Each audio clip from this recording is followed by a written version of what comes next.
Often when I'm at an historic site or holding an artifact or something like that, I think about who else has seen what I'm looking at or held the artifact that I'm holding. And here in the town of Sonoma, there are many sites that have had both the famous and the notorious either visit or stay or eat or gamble there.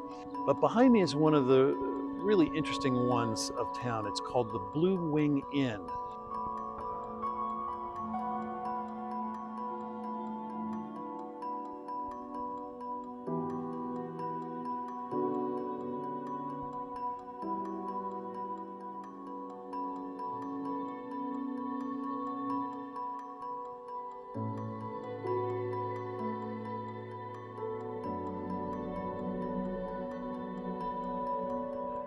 There was a time when Sonoma was a most happening city, just north of San Francisco, located at the top of the bay.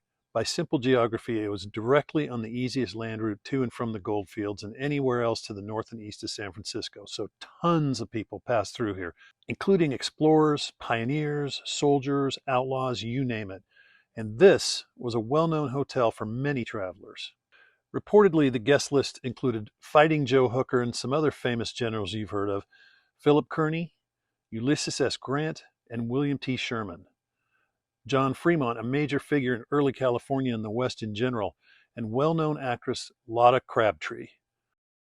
Another alleged guest was the mysterious character known as Joaquin Murrieta, who some say was the inspiration for Zorro. It began sometime around the mid-1830s as a simple adobe residence, soon converted to a tavern. In 1849, it was sold to two men, a James Cooper and a Thomas Spriggs, who expanded the place and added the second story, a balcony. Supposedly, the kitchen and dining room were in the east room, the gambling in the center room, and a saloon in the west room, with guest rooms upstairs.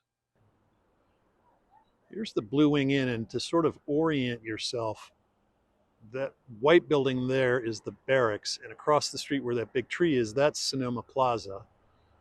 And then across the street from the Blue Wing Inn, there's the Sonoma Mission. This gives you a really good look at what some of the building materials were. There's some rock in there, mud, adobe, of course, and flecks of straw. Not sure what that is, some kind of repair maybe, wood in the wall. Here's a look into the east room, and this was the kitchen and dining area of the inn.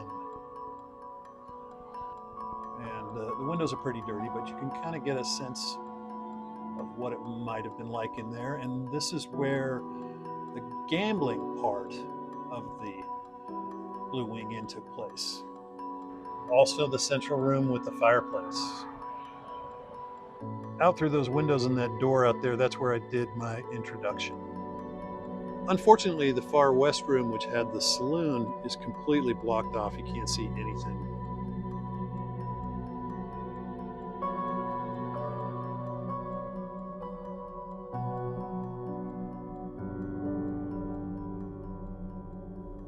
Over the years, it changed hands and uses and became a place with several endeavors, including winemaking and storage, some shops, and the Sonoma Chamber of Commerce at one time. The guest rooms were all upstairs, and that area is closed to us now, but you can get a sense of it. The winemaking and storage is really interesting. In 1911, there was a great fire on the east side of First Street East, across from the plaza. Supposedly, wine was pumped from the huge storage tank onto the flames, helping stop the fire. Pretty crazy. The state of California acquired it in 1968, but not much has been done to it since, mainly due to lack of funding. If you are interested in contributing to the future restoration of this historic adobe, you can support the Blue Wing Adobe Trust by visiting their page at bluewingadobetrust.org and making a donation. See you on the next one.